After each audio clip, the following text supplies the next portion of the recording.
চলো আজকের যে কোয়েশ্চেন্সগুলো সেগুলো দেখে নিই।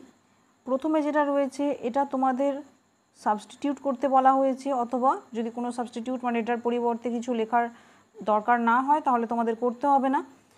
কি আছে দেখো, I was astonished on the ignorance in the villagers, মানে গ্রামবাসীর মধ্যে যে একটা সারল্য ভাব ছিল সেটা দেখে আমি অবাক হলাম। এখানে যেটা রয়েছে তোমাদের অ্যাপ্রোপ্রিয়েট প্রিপোজিশনের উপর বেস করে কোয়েশ্চেনটা দেওয়া হয়েছে। অ্যাস্টনিশডের পরে সবসময় অ্যাস্টনিশ মানে হতবাক হয়ে যাওয়া, হতবাক হয়ে গেছিলো, তো এটার পরে সবসময় অ্যাট হয়।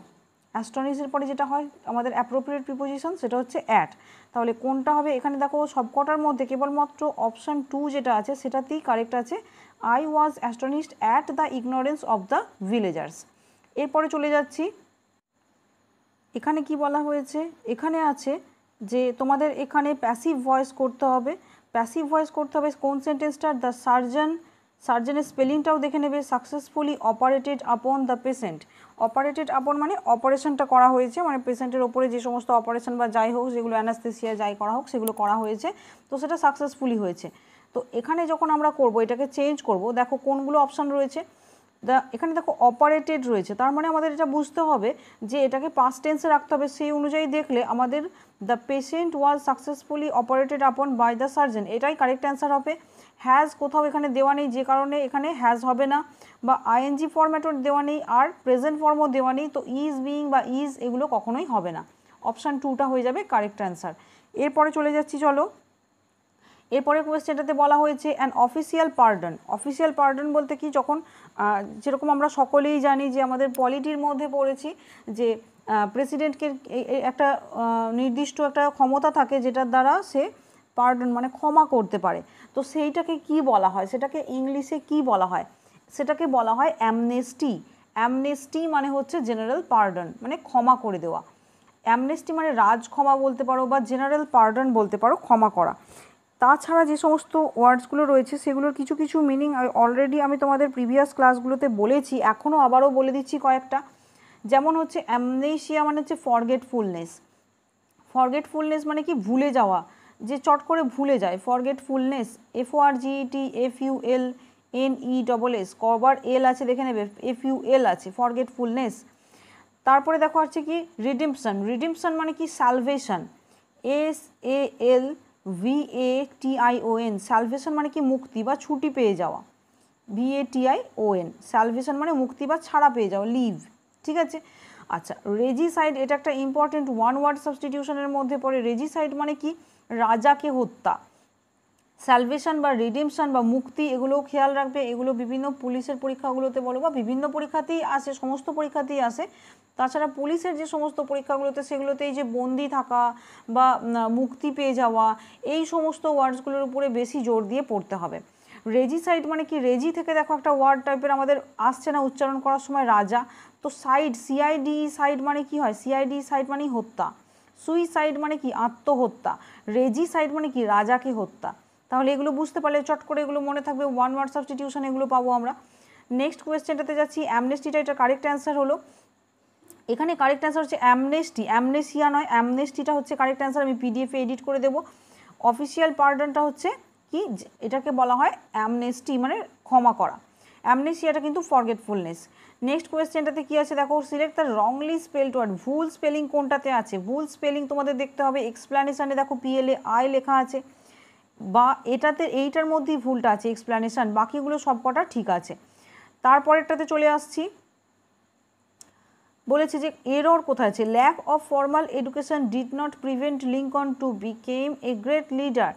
এটা সম্পূর্ণরূপে ভার্বের ওপরে ভুল আছে। আমাদের সবসময় জানা উচিত, আগের দিন আমি একটা বলেছিলাম, 3টে বিষয় ভালো করে খেয়াল রাখবে, 3টে ভার্বের কথা বলছি আমি।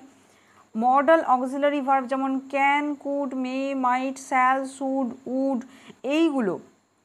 এগুলোর পরে সবসময় ভার্বের প্রেজেন্ট ফর্ম হয়, মানে V1, মানে ডু, ডিড, ডান বলতে গেলে ডুটা আমাদের বলতে হবে। V1টা হচ্ছে ডু, ডিডটা হচ্ছে V2, থার্ড ফর্মটা হচ্ছে ডান, ঠিক আছে।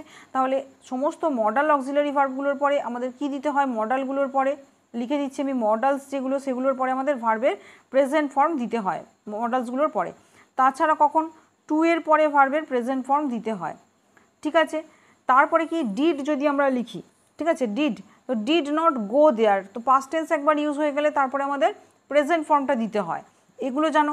তাছাড়া যখন আমরা হ্যাভ ভার্ব ইউজ করব, যেমন হচ্ছে কি হ্যাভ, হ্যাজ অথবা হ্যাড, এই যে তিনটে ভার্ব এইগুলো যখন আমরা ইউজ করব, এগুলোর পরে সবসময় আমরা ভার্বের থার্ড ফর্মটা দেবো, মানে done, have done, has done, had ডান।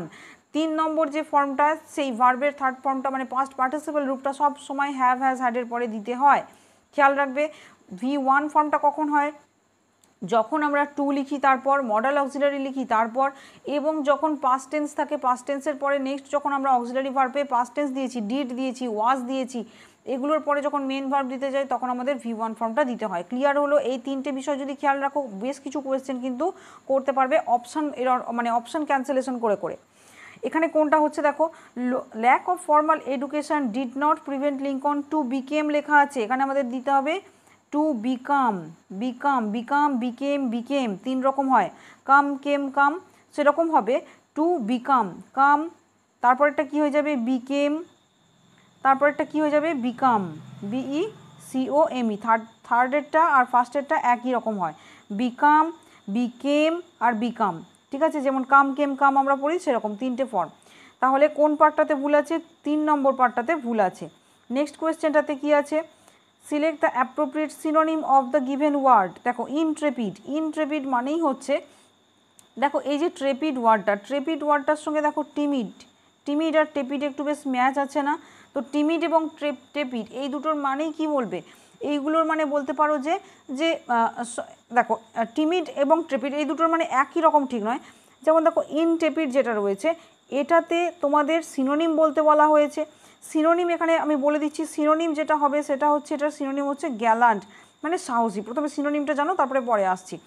এটার ইনটেপিডের সিনোনিম মানে মিনিং কি হবে, গ্যালান্ট মানে কি খুব কারেজিয়াস বা ব্রেভ। গ্যালান্ট মানে কি বলতে পারে, গ্যালান্ট্রি অ্যাওয়ার্ড দেওয়া হয় না, যে ব্রেভারির জন্য গ্যালান্ট্রি অ্যাওয়ার্ড দেওয়া হয়, তোমরা জানো পরমবীর চক্র এটা, ওটা গ্যালান্ট্রি অ্যাওয়ার্ড এগুলো। তো এগুলো কি বীরতা প্রদর্শনের জন্য, মানে কারেজিয়াস যদি কেউ হয়, কেউ যদি কারেজ শো করে, বোল্ডনেস, ফিয়ারলেসনেস, ব্রেভারি শো করে, তাদেরকে এগুলো যারা দেখাতে পারে তাদেরকে গ্যালান্ট্রি অ্যাওয়ার্ড দেওয়া হয়। তাহলে ইনট্রেপিড মানে কি গ্যালান্ট হলো, ঠিক এটার অপোজিট হবে কি টিমিড, একই টাইপের শুনতে কিন্তু এটার অপোজিট হচ্ছে এইটা, মানে এটা হচ্ছে অপোজিট, অপোজিট ওয়ার্ড পেয়ে গেলে। টিমিড মানে কি ভীত, আর বা ফিয়ার্ড, ফিয়ার্ড মানে ভীত, তাহলে এইগুলো কি হয়, এগুলো হচ্ছে অপোজিট। আর এখানে যেটা আছে সেটা হচ্ছে সিনোনিম, তার জন্য গ্যালান্ট। ইনভিজিবল মানে অদৃশ্য, কাওয়ার্ডলি মানে অপোজিট হয়ে যাচ্ছে, কাওয়ার্ডলি মানে কি টিমিড হয়ে যাচ্ছে, ইনসিকিউর মানে হচ্ছে অসুরক্ষিত। Correct answer gallant. নেক্সট কোয়েশ্চেনটাতে চলে আসছি, one who walks on foot, পায়ে যে হাঁটে তাকে কি বলা হয়, পায়ে হেঁটে যে চলে তাকে বলা হয় পেডেস্ট্রিয়ান। পদ, পদ মানে হচ্ছে পা, পদ, তাহলে পদ থেকে পেডেস্ট্রিয়ান, ঠিক আছে। এবার দেখো পেডেস্ট্রিয়ান মানে যে পায়ে হেঁটে চলে, বাকিগুলোর মিনিং তোমাদের বলে দেবো। পেডিয়াট্রিশিয়ান, পেডিয়াশিওর বলে একটা দেখবে, ওই তোমার হরলিক্স কমপ্লেন গোছের এক ধরনের খাবার পাওয়া যায়, সেটাকে তোমার লিকুইড করে খেতে হয়, তো দেখবে ওটাকে কি বলে, পেডিয়াশিওর, পেডিয়াশিওর বলে না। পেডিয়া মানেই হচ্ছে শিশু সম্পর্কিত, তাহলে পেডিয়াট্রিশিয়ান মানে কি শিশুদের যে চিকিৎসক, চিলড্রেন্স ডক্টর, মানে বাচ্চাদের যে ডাক্তার তাকে বলা হয় পেডিয়াট্রিশিয়ান। ওইভাবে অ্যাডভার্টাইজের সঙ্গে একটু ম্যাচ করে মনে রাখো, কানেকশান করে, তাহলে মনে থাকবে। পরে চলে যাচ্ছি প্রোটাগনিস্ট, প্রোটাগনিস্ট মানে কি নায়ক, অ্যান্টাগনিস্ট মানে কি যে ভিলেন চরিত্র, আর প্রোটাগনিস্ট মানে যে প্রধান চরিত্র বা যেটা আর কি প্রধান চরিত্র তাকে প্রোটাগনিস্ট বলা হয় বা নায়ক যাকে বলা হয়। আর পপার যে ওয়ার্ডটা রয়েছে, এই পপার ওয়ার্ডটার মানে হচ্ছে কাঙাল বা ডেস্টিটিউড, মানে যে একদম খাবার পায় না এরকম ধরনের, DESTITUDE, ডেস্টিটিউড মানে হচ্ছে কি কাঙাল বা পপার, ঠিক আছে, একদম হতদরিদ্র কাঙাল যার মানে ভিক্ষুকের মতো অবস্থা তাকে বলা হয়। নেক্সট চলে যাচ্ছি, তাহলে পেডিয়াট্রিশিয়ান, পেডেস্ট্রিয়ান, পেডিয়াস্ট্রিয়ানটা হচ্ছে কারেক্ট অ্যান্সার। পেডেস্ট্রিয়ান মানে কি যে পায়ে হেঁটে চলে, পেডিয়াট্রিশিয়ান মানে হচ্ছে শিশুদের ডাক্তার। এরপরে কোয়েশ্চেনটাতে আছে রিজলিউট। দেখবে তোমরা একটা কথা বারবার শুনে থাকবে, এটা তোর নিউ ইয়ার রেজলিউশন কি, নিউ ইয়ার রেজলিউশন মানে নতুন বছরে তুই কোন জিনিসটা করবি এরকমভাবে বদ্ধপরিকর, স্থির সংকল্প করেছিস বা বদ্ধপরিকর করেছিস, যে নতুন ইয়ারে আমি চিন্তা করে নিয়েছি যে এই ইয়ারে আমি খুব বেশি মনোযোগ দিয়ে পড়াশোনা করবো। 1 জানুয়ারিতে দেখবে নিউ ইয়ার রেজলিউশন কথাটা বলা হয় বারবার, যে এই মানে এই ইয়ারে আমি ঠিক করেছি যে মানে খুব ভালো করে দৌড়াবো বা প্র্যাকটিস করব, বা খুব ভালো করে আমি জাঙ্ক ফুডগুলো অ্যাভয়েড করব, এই ধরনের অনেক রকমের হয়। তো এই যে বিষয়গুলো, এইগুলোকে বলা হয় কি, একটা কোনো কিছু বিষয় যখন তুমি বদ্ধপরিকর বা স্থির সংকল্প করেছো সেটাকে বলা হয় রেজলিউট। সেখান থেকে এসছে রেজলিউশন, মানে কোনো একটা দৃঢ়তা বোঝায়, মানে ফার্ম, FIRM, ফার্ম মানে একদম তুমি দৃঢ়তা, কোনো একটা তুমি মনস্থির করেছো সেটাকে বলা হয়। এখানে তোমাদের সিনোনিম বলতে বলা হয়েছে, তাহলে ফার্ম মানে কি, ডিটারমাইন্ড হয়ে যাচ্ছে। দেখো মিনিংটা বুঝলেই এসেছে ডিটারমাইন্ড। আনসিওরটা এটা কি, একদম অপোজিট, মানে আমি অনিশ্চিত। হেজিটেন্ট মানে কি, দ্বিধা করছি। আনসার্টেন মানেও অনিশ্চিত বোঝায়, ঠিক আছে। তাহলে এখানে কারেক্ট অ্যান্সার কী হলো, যেহেতু সিনোনিম বলতে বলা হয়েছিল তাই জন্য ডিটারমাইন্ডটা হয়ে যাবে correct answer. Appropriate antonym, flexible মানে কি, যেটা দোমড়ানো মোচড়ানো যায়, ফ্লেক্সিবিলিটি মানে স্থিতিস্থাপকতা যার মধ্যে আছে। তার অ্যান্টোনিম সেটা কী হবে, খুব কঠোর কঠিন, সেটা কী হবে, স্টিফ। ভ্যারিয়েবল মানে হচ্ছে বিভিন্ন, যেটার মধ্যে বিভিন্ন। ইলাস্টিক মানে হচ্ছে, ইলাস্টিক মানে যেটা টানা যায়, গার্ডার যেটা হয় ইলাস্টিক, রাবার যেগুলো হয়। প্লায়ান্ট মানে কি, প্লায়ান্ট মানে বলতে পারো যে খুব নমনীয়, এটাও বলতে পারো তোমরা যে ফ্লেক্সিবল বা নমনীয়, এটা সিনোনিম হয়ে যাচ্ছে, কিন্তু চেয়েছে আমাদের অ্যান্টোনিম, যে কারণে স্টিফটা হয়ে যাবে কারেক্ট অ্যান্সার। প্লায়ান্ট মানে আমি কি বললাম, নমনীয়। নেক্সট কোয়েশ্চেনটাতে চলে যাচ্ছি।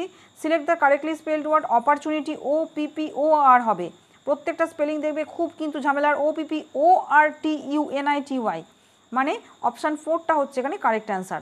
নেক্সট কোয়েশ্চেনে কি আছে দেখো, অ্যাজ দ্য ক্রো ফ্লাইজ, এটা একটা ইম্পর্টেন্ট ইডিয়াম।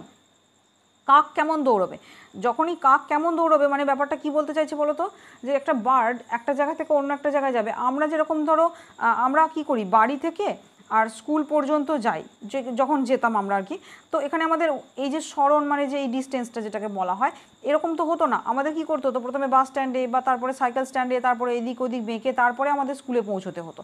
কিন্তু যদি তুমি একটা বার্ড হিসাবে যাও, তখন তো তোমার মাঝখানে পথ, পুকুর, ঘাট, রাস্তায়, বাড়ি এগুলো পড়ছে না, তখন তুমি স্ট্রেট যাবে। তাহলে স্ট্রেট গেলে তোমার ওয়েটা কী হবে, শর্টেস্ট ওয়েটা হবে, তাই না। বার্ডসে তো আর ওগুলো কোনো ম্যাটার করে না যে কোথায় পুকুর আছে বা খেয়েছে, সে তো আকাশ দিয়ে উড়ে যাচ্ছে, সুতরাং সে শর্টেস্ট ডিস্টেন্সটা যাবে। তাহলে কাক যেভাবে দৌড়োয় সেটা হচ্ছে শর্টেস্ট রুট, সেই জন্য এটা হয়ে যাবে অপশান 2টা কারেক্ট অ্যান্সার। স্টোরিটা যদি বুঝে থাকো আর কি, তাহলে এটা কখনো ভুলবে না, অপশান দেখলেই মনে পড়বে। এরপরে চলে আছে কি দেখো, all organisations seek sincere and dash employees. Sincere মানে বেশ সজাগ, আর কেমন এমপ্লয়ি, প্রত্যেকটা অর্গানাইজেশন বা প্রতিষ্ঠান কেমন তাদের এমপ্লয়ি পছন্দ করে। এমপ্লয়িকে কী হতে হয়, সজাগ বা সচেতন হতে হয়। সিনসিয়ার স্পেলিং দেখে নেবে, SINCER, সিনসিয়ার মানে বেশ কশাস, CAUTIOUS কশাস, CAUTIOUS কশাস মানে হচ্ছে সিনসিয়ার বা খুব সজাগ আর কি, যাকে বলা হয় সচেতন। এরপরে কি, তাহলে সেটা সিনসিয়ার হতে হবে এমপ্লয়িকে। আরও একটা কি হতে হবে দেখো, কি কি আছে, ইন্ডাস্ট্রিয়াস, প্রত্যেকটার মিনিং বলবো, ইনঅ্যাক্টিভ, ইনার্ট, ইন্ডাস্ট্রিয়াল। একটা হচ্ছে ইন্ডাস্ট্রিয়াসটা হবে কারেক্ট অ্যান্সার। ইন্ডাস্ট্রিয়াস মানে হচ্ছে পরিশ্রমী, ডিলিজেন্ট, খুব ভালো করে খেয়াল রাখো, পরিশ্রমী মানে হচ্ছে ইন্ডাস্ট্রিয়াস, এর সঙ্গে শিল্পর কিন্তু কোনো সম্পর্ক নেই।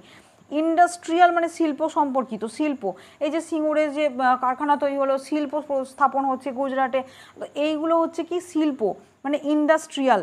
কিন্তু ইন্ডাস্ট্রিয়াস ভালো করে বুঝে নাও, ইন্ডাস্ট্রিয়াস মানে হচ্ছে পরিশ্রমী, diligent, DILIGENT, diligent, DILIGENT, diligent মানে হচ্ছে পরিশ্রমী বা ইন্ডাস্ট্রিয়াস। তাহলে পরিশ্রমী এমপ্লয়ি চাইবে। শিল্প সম্বন্ধীয় আবার কি, শিল্প সম্বন্ধীয় এমপ্লয়ি হয় না, এমপ্লয়ি পরিশ্রমী হয়।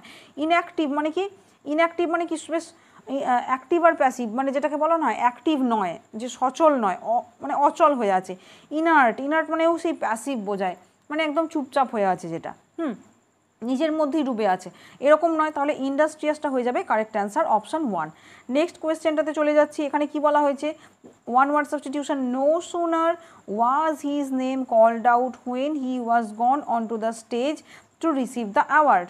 নো সুনারের সঙ্গে আমাদের যেটা দিতে হয়, এদিকে যদি নো সুনার থাকে, নো সুনার দিয়ে সেন্টেন্স যদি স্টার্ট হয়, তারপরে আমাদের কি দিতে হবে, SSNER, এটা নো সুনার দিয়ে সেন্টেন্স স্টার্ট হওয়ার পর কিছু দূর এগোনোর পর আমাদের দেন দিতে হয়, এখানে দিতে হয় দেন, দিয়েছে কি এখানে হোয়েন, তাহলে THEN নয় কিন্তু এটা THAN, এটা কিন্তু প্রচণ্ড চোখ ধাঁধিয়ে যায়, এক্সামিনেশনে তোমরা চটপট করে করতে যাবে, করতে পারবে না।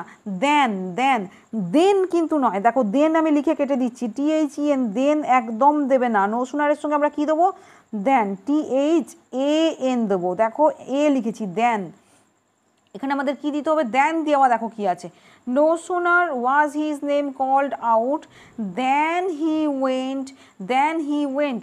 গোয়ের পরে আমরা কি গোয়ের পরে আবার কি করে গন দিতে পারি, দেন হি ওয়েন্ট দিতে হবে, পাস্ট টেন্স দিতে হয়, এটাও খেয়াল রাখবে। এদিকে দেখো no sooner was his name called out, when এর জায়গায় আমরা দেন দিলাম, দেন হি ওয়েন্ট, এটাই হয়ে গেল অপশান 2টা কারেক্ট অ্যান্সার। এখানে তোমরা একটা বিষয় খেয়াল করছো কি, যে আমি একটু আগেই তোমাদের বলেছিলাম যে ওয়াজ বা ডিডের পরে ভার্বের প্রেজেন্ট ফর্ম V1 হয়, সেই দিক থেকে দেখতে গেলে এখানে কল্ড কেন বলা হচ্ছে, এখানে কিন্তু কলটা তো পাস্ট টেন্স হয়ে যাচ্ছে, এটা তোমরা কোয়েশ্চেন করতেই পারো। এখানে যে কলটা এটা কিন্তু V3 ফর্মে আছে, মানে এটা প্যাসিভ ভয়েসে আছে। Was called by someone, was called out by সামওয়ানটা এখানে উজ্জ্ব আছে, তার নামটা কাহারও দ্বারা ডাকা হয়েছিল, সেই জন্য এখানে বাই সামওয়ানটা উজ্জ্ব আছে, সেই জন্য বুঝতে পারছো না যে এটা প্যাসিভ ভয়েসে আছে। এই কারণে এখানে কলটা কিন্তু V2টা নয়, এটা ভার্বের থার্ড ফর্ম, পাস্ট পার্টিসিপেল ফর্মটা প্যাসিভ ভয়েসে করা হয়েছে, ওই জন্য বাই সামওয়ান এটা নেই বলে তোমাদের মনে হতে পারে যে ওয়াজের পরে এখানে কলটা V2 ফর্মে কেন আছে। ঠিক আছে, এরপরে দেখো একটু আমি তোমাদের একটা রুল বলে দেবো, খুব ভালো করে একটু শুনে নেবে। নো সুনারের পরে যেমন দেন বলি আমরা, কি বলি, নো সুনারের পরে কি বললাম আমি তোমাদের, THAN দেন বলতে, তেমনই ঠিক যখন তোমরা হার্ডলি বা স্কেয়ারসলি দিয়ে সেন্টেন্স স্টার্ট পাবে কোথাও কোনোভাবে, হার্ডলি স্কেয়ারসলি HARDLY হার্ডলি অথবা স্কেয়ারসলি SCARECELY হার্ডলি বা স্কেয়ারসলি মানে আদৌ না, হার্ডলি স্কেয়ারসলি মানে কি আদৌ না মানে নেই, হার্ডলি স্কেয়ারসলি যখন পাবে তখন তোমাদের কি দিতে হয়, হোয়েন দিতে হয়, এটার পরে কি দিতে হয়, দেন নয় কিন্তু, এটার পরে দিতে হয় হোয়েন। এদিকে যদি হার্ডলি স্কেয়ারসলি থাকতো তখন আমাদের এখানে হোয়েনটা দিতে হতো, হোয়েনটাই কারেক্ট হতো, কিন্তু নো সুনার যেহেতু দেওয়া আছে সেই জন্য আমাদের নো সুনারের পরে সব সময় দেনটা মানে পরেই, মানে এক্স্যাক্ট পরেই নয়, এরপরে কিছুটা সেন্টেন্স লেখা হচ্ছে, তারপরে যেখানটা লেখা হয় সেখানে দেন দিতে হয়। ঠিক আছে, এরপরে চলে যাচ্ছি, নো সুনার মানে কি যেই মাত্র না, হার্ডলি স্কেয়ারসলি মানে কি আদৌ না। ঠিক আছে, দেয়ার হার্ডলি লিভস এ টাইগার, সেখানে আদৌ একটা টাইগার বসবাস করে না, মানে নেগেটিভ সেন্টেন্সের ক্ষেত্রে আমরা হার্ডলি স্কেয়ারসলিগুলো ব্যবহার করি। এরপরেরটা কি আছে, fill in the blanks, I had dash pain in the stomach after taking lunch. খুব ভালো একটা কোয়েশ্চেন, দেখো বলছে আমার মানে লাঞ্চ করার পরে পেটে প্রচণ্ড যন্ত্রণা হচ্ছে। এখানে দেখো হিউজ মানে কি বিশাল যন্ত্রণা, হেভি মানে ভারী, হেভি মানে কি ভারী, হিউজ মানে কি আকারে, যখন একটা আকারে খুব বড় বলছি যখন, তখন আমরা বলবো কি হিউজ, মানে একটা হিউজ প্যান্ডেল দেখলাম, বিশাল সাইজের একটা হিউজ মাউন্টেন দেখলাম, হিউজ মাউন্টেন মানে খুব বড় একটা মাউন্টেন দেখলাম, সেটা একটা লার্জ কথা বলা হচ্ছে। হেভি মানে ভারী, ওজনে ভারীর জন্য মেনলি হেভিটা বলা হয়।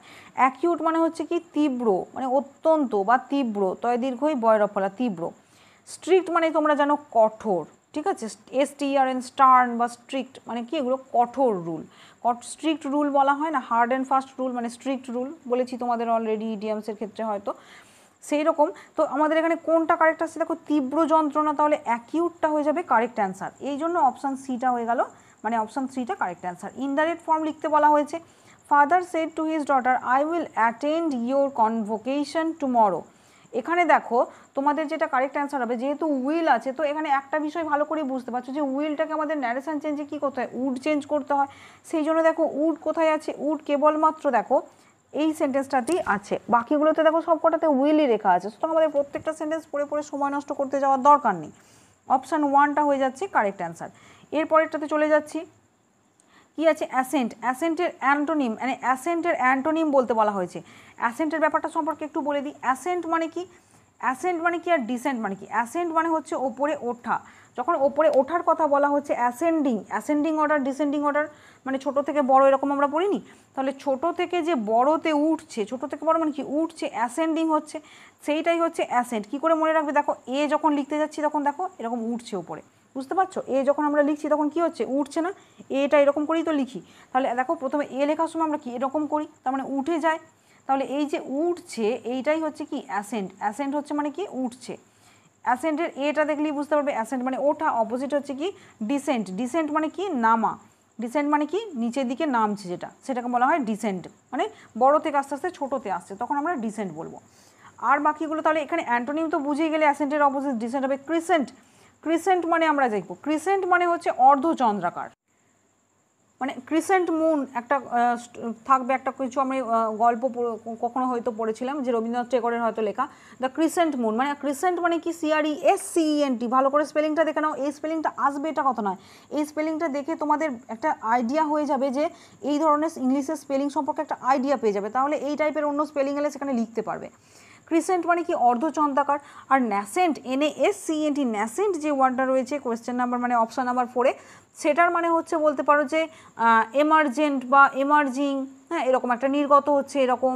বা ন্যাসেন্ট মানে ইমম্যাচিওর একটা ওয়ার্ড হয়, ইমম্যাচিওর মানে যে খুব একটা জানে না, ইমম্যাচিওর, হ্যাঁ খুব একটা ম্যাচিউরিটি তার মধ্যে নেই, তখন আমরা কি ন্যাসেন্ট কথাটা ব্যবহার করি। অথবা ন্যাসেন্ট মানে আমি কি বললাম, এমার্জেন্ট করা বা এমার্জিং, এমার্জিং করা মানে কি নির্গত হওয়া, ঠিক আছে। আর বাকি দেখো রিসেন্ট মানে তো তোমরা জানোই, রিসেন্ট মানে হচ্ছে মানে যেটা আজকাল চলছে, রিসেন্ট, হ্যাঁ রিসেন্ট কারেন্ট অ্যাফেয়ার্স মানে কারেন্ট যেগুলো বলা হয়, কারেন্ট অ্যাফেয়ার্সগুলোকেও রিসেন্ট বলা হয়, রিসেন্ট অ্যাফেয়ার্সও বলা যায়, ঠিক আছে, মানে যেটা চলছে বর্তমানে রিসেন্টে। এরপরেরটাতে চলে যাচ্ছি, নেক্সট কোয়েশ্চেনটাতে চলে যাচ্ছি, select the appropriate pass the hat. একটা স্টোরি শোনো, কখনো সাইকেল খেলা বা এই ধরনেরগুলো দেখেছো, সেখানে দেখবে কি করে তারা খেলা দেখায়, তারপরে নিজের টুপিটা খুলে সেটা সব মানুষের হাতে হাতে কি করে তারা পাস করে, যে এ ওকে দিল, তারপরের জনকে দিল। তাহলে হ্যাটটা ওরা পাস করছে কেন, একজন যে সাইকেল খেলা দেখালো সে নিজের টুপিটা খুলে লোকের কাছে টুপিটা পাচ্ছে কেন, যাতে লোকেরা কিছু টাকা দেয়, হেল্প করে। একজনের কাছে যায় টাকাটা নেওয়া হয়ে গেলো, পরের জনের কাছে টুপিটা পাতলো কেন, মানি কালেক্ট করার জন্য। তাই দেখো না, সেটাই তো কারেক্ট অ্যান্সার, কালেক্ট মানি, ব্যাস এটাই বোঝা গেল, স্টোরিটা বুঝতে পারলে। নেক্সট চলে যাচ্ছি, দেখো কি আছে, ডিপেন। ডিপেনের সিনোনিম বলতে বলা হচ্ছে, ডিপ মানে গভীর মানে প্রোফাউন্ড, ডিপের হচ্ছে সিনোনিম কি হতে পারে, প্রোফাউন্ড গভীর, তার মানে ইন্টেন্সিফাই, ইন্টেন্সিফাই মানে হচ্ছে গভীরতর, ঠিক আছে, গভীর হওয়া। আচ্ছা যেমন আমাদের প্রশান্ত মহাসাগরের ম্যারিনা ট্রেঞ্চ, ওটা কি খুব গভীর একটা জায়গা, মানে প্রোফাউন্ড, PROFOUND, প্রোফাউন্ড, এটা একটা সিনোনিম খেয়াল রাখবে। রিলিভ মানে হচ্ছে অ্যাসিভেজ মানে লেস, কমানো, অ্যাসিভেজ বা এজ বা লেসন মানে কমানো, কোনো কিছুকে যখন কমানো হচ্ছে, উপশম করা হচ্ছে, অ্যাসিভেজ, ASSUAGE, অ্যাসিভেজ মানে হচ্ছে কমানো, ঠিক আছে। এরপরে চলে যাচ্ছি, চলো নিউট্রালাইজ যে ওয়ার্ডটা রয়েছে হতে পারে, নিউট্রালাইজের মানে কি বলবে, এটার মানে হচ্ছে নিরপেক্ষ বা ইনঅ্যাক্টিভ, ইনএফিসিয়েন্ট করা, ইনঅ্যাক্টিভ করা, নিরপেক্ষ। মেনলি তোমরা বুঝে রাখো যে পজিটিভ নেগেটিভ আর তার মিডিলে যেটা থাকে সেটা কি নিরপেক্ষ, নিউট্রালাইজ। বাকি রয়েছে সুদ, সুদ মানে কি শান্ত করা বা সেই একই উপশম করা, ঠিক আছে। ডিপেন্ডটাই হয়ে যাচ্ছে কারেক্ট অ্যান্সার। নেক্সট কোয়েশ্চেনে চলে যাচ্ছি, এখানে কি আছে দেখো, the ball is in one's court. Ball is in one's court মানে কি একজনের পকেটে বলটা আছে। যখন রুমাল খেলা হয় বা এগুলো হয় দেখবে নিজের পকেটে রুমালটা থাকে, তারপরে আবার কি পাশের জনকে ছাড়া হয়, এরকম ধরনের একটা হয় না, একটা রুমাল খেলা হচ্ছে ধরো গোল হয়ে ঘুরে, পকেটে রয়েছে, তার পাশের জনকে তুমি বলটা পাস করবো, তাহলে এরকম যখন পাশে তারপরে যার পকেটে দিলে সে আবার পরের জনকে পাস করবে, দিয়ে একজনকে বলতে হবে বলটা কার পকেটে আছে বল, ঠিক আছে, এরকম একটা খেলা হয়। তো সেই রকমই তাহলে আমরা কি করছি, বলটা যার পকেটে আছে সেটা তার রেসপন্সিবিলিটি যে পরের জনকে দেওয়া, তাই জন্য pass the responsibility to another. বলটা পাস, বল দেওয়া মানে কি, কারোর কোর্টের মধ্যে বল থাকা মানে কি তার উচিত বলটা পরের জনকে পাস করা। সেই জন্য সেইভাবে দেখতে গেলে একটা কানেকশান কিছু নেই, আমি একটা জাস্ট বললাম, কানেকশান এইভাবে তৈরি করে বলছি যাতে ভুলে না যাও। তাহলে pass the responsibility to another, দায়িত্ব অন্য একজনকে দেওয়া। নেক্সট কোয়েশ্চেনে কি আছে, the entry gates were closed dash we could enter in. Entry গেটটা বন্ধ হয়েছিল আমরা এন্টার করার আগেই। দেখো এন্টার মানে আমরা পারতাম, উই কুড এন্টার মানে কি আমরা পারতাম, তার মানে পারতাম মানে কি এখন পারিনি আমরা, সেটাই কথাটাই বলছি, আমরা যে এন্টার করতে পারতাম তার আগেই গেটটা বন্ধ হয়ে গিয়েছিল, এটা বলছে। তার মানে পারিনি, তার মানে গেটটা বন্ধ হয়ে গিয়েছিল তবে তো আমরা পারিনি, তার মানে আমরা পৌঁছানোর আগেই তো গেটটা বন্ধ হয়েছে, তবে তোমরা বলছি এখন এসে পারিনি রে, কেন পারিসনি, বন্ধ হয়ে গিয়েছিল, কেন বন্ধ হয়ে গেছিলো, আমরা যাওয়ার আগে বন্ধ, আমরা যাওয়ার পরে বন্ধ করলে তো আমরা কথাটাই বলতাম, আমরা বলতাম হ্যাঁ বন্ধ হয়ে গেছিলো, যে জন্য এখানে বিফোরটা অ্যান্সার হবে, মানে আমরা ঢোকার পূর্বেই গেটটা বন্ধ হয়ে গিয়েছিল, অপশান 2টা হয়ে যাচ্ছে এখানে কারেক্ট অ্যান্সার। নেক্সট এরর দিতে বলা হয়েছে, দেখো I told the tailor to made a new dress for me, again 2 + V1, সেই পার্টটাতে এরর, 2 এর পরে আমাদের কি দিতে হবে মেক, সেই জন্য কোনটা কারেক্ট অ্যান্সার হবে, টু মেড এ নিউ, এই পার্টটাতে মানে 2 এর পরে আমাদের এখানে কি দিতে হতো, MEKE মেক, MEKE মেক দিতে হতো, ঠিক আছে, 2 এর পরে V1 ফর্মটাই কারেক্ট অ্যান্সার হয়। নেক্সট কি আছে দেখো, a lady standing in the corner is fat, এখানে কিন্তু কোনো রকম এরর নেই, এগুলোতেই আমাদের সব থেকে বেশি প্রবলেম হয় যখন এরর থাকে না। এই সেন্টেন্সটার মধ্যে কোনো এরর নেই, এরর ফ্রি সেন্টেন্স এটা, নো এররটা হয়ে যাবে কারেক্ট অ্যান্সার। এরপরে চলে যাচ্ছি ইমপ্রুভমেন্ট একটা আছে, দেখো ইমপ্রুভমেন্ট আছে কি, please tell the story in a nutshell. এখানে দেখো ইন এ নাটশেল মানে কি, এটা একটা হচ্ছে ইডিয়ামস, ইডিয়ামসের উপরে বেস করে একটা ইমপ্রুভমেন্ট দেওয়া হয়েছে। নাটশেল মানে কি, ইন এ নাটশেল মানে হচ্ছে বাদাম, বাদামের মধ্যে বলো, বাদামের মতো করে বলো মানে কি, ছোট্ট করে বলো। বাদাম দেখবে খুব ঘন হয় একদম, মানে ভেতরের যে শস্যটা খুব ঘন ঘন থাকে, মানে ছোট্ট করে বলো, ব্রিফলি বলো। সেই জন্য ইন এ নাটশেলটা ইন এ নাটশেলই তো হয়, এটাকে আমরা অন্য কিছুই ব্যবহার করতে পারি না, এটা হয়ে যাবে তোমাদের correct answer, no improvement. Next যে কোয়েশ্চেনটা রয়েছে এটা দেখো কি আছে, he did not like the novel nor I did. এখানে তোমাদের ইমপ্রুভ করতে বলা হয়েছে, এখানে তোমাদের ভুল হওয়ার সম্ভাবনা থাকতেই পারে। দেখো এই যে নর যে ওয়ার্ডটা রয়েছে এটা কি বলো তো, এটা হচ্ছে একটা অ্যাডভার্ব। যখন নাইদার দিয়ে, নর দিয়ে, নো সুনার, হার্ডলি, স্কেয়ারসলি, এই সমস্ত অ্যাডভার্বসগুলো দিয়ে, যেমন স্লোলি হতে পারে, বিফোর, লেটলি, এভরিহোয়ার, এভরিডে, এরকম যে সমস্ত ওয়ার্ডসগুলো যেগুলো অ্যাডভার্ব হিসাবে ইউজ হয়, এই অ্যাডভার্ব দিয়ে যখন সেন্টেন্স শুরু হবে তখন আমাদের সাবজেক্ট ভার্ব অবজেক্ট এই যে এসভিও এই স্ট্রাকচারটা একটু পাল্টে যাবে। এখানে কীরকম হবে, যখনই এরকম দিয়ে শুরু হবে তখন ভিএসও হয়ে যাবে, ভার্বটা সাবজেক্টের আগে চলে আসবে। যখন আমরা কোনো একটা সেন্টেন্সের পার্টকে এরকম বা সেন্টেন্সের শুরুতেই যখন কি করব, অ্যাডভার্ব দিয়ে শুরু করব, ইন্ট্রোডাকশানটা হবে অ্যাডভার্ব দিয়ে। কি হচ্ছে দেখো, নটটা এখানে কি, নটটা হচ্ছে অ্যাডভার্ব, ঠিক আছে। তাহলে আই ডিড মানে কি, আই ডিড যে কথাটা লেখা আছে এই আইটা হচ্ছে কি সাবজেক্ট, এইটা হচ্ছে ভার্ব। আমি তোমাদের কি বললাম, এরকম ক্ষেত্রে কি চেঞ্জ হয়, সাবজেক্টটা পরে চলে আসে ভার্বের, সেই রকমই দেখতে গেলে দেখো এখানে কারেক্ট অ্যান্সার হবে নর ডিড আই, নর ডিড আই, মানে ডিড প্রথমে আসবে তারপরে হয়ে যাবে আই, মানে দেখো এখানে ভি আর এখানে এটাকে কি হচ্ছে, এটা সাবজেক্ট, আইটা হচ্ছে সাবজেক্ট আর ডিডটা হচ্ছে ভার্ব। তাহলে নর দিয়ে যেহেতু সেন্টেন্সটা শুরু হচ্ছে তার জন্য নর ডিড আই দিতে হবে, নর আই ডিড নয়। এদিকে হি ডিড সাবজেক্ট ভার্ব আছে, এখানে কিন্তু আমাদের ভি ভার্ব তারপরে সাবজেক্ট দিতে হবে। তাহলে নর ডিড আই, আমিও করিনি। He did not like novel, সে উপন্যাস পছন্দ করে না, আমিও করি না। নর ডিড আই, মানে অপশান ওয়ানটা হবে কারেক্ট অ্যান্সার। এটা একটু খেয়াল রেখো, মানে সেরকমই নো সুনার হ্যাড বা নো সুনার দিয়ে যখন দেখবে না একটা সেন্টেন্স হয়, no sooner had I reached the station, no সুনারের পরে আমরা কি বলছি, হ্যাড বলছি। দেখো লিখে দেখাচ্ছি, ভালো করে শুনে নাও, এটা সুবিধা হবে। নো সুনারের পরে আমি কি বলছি, had I reached the station. তাহলে আই হ্যাড বলছি কি, এখানে নো সুনারের পরে আমরা হ্যাড বলছি, মানে এটা ভার্বটা আগে দিচ্ছি তারপরে দেখো সাবজেক্ট দিচ্ছি।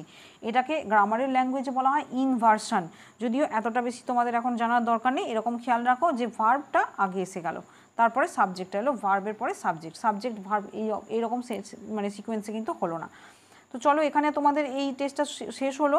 নেক্সট ভিডিওতে তোমাদের অন্য আবার কিছু ইম্পর্টেন্ট কোয়েশ্চেন্স নিয়ে দেখা হবে। Till then as I always say, stay motivated and study hard.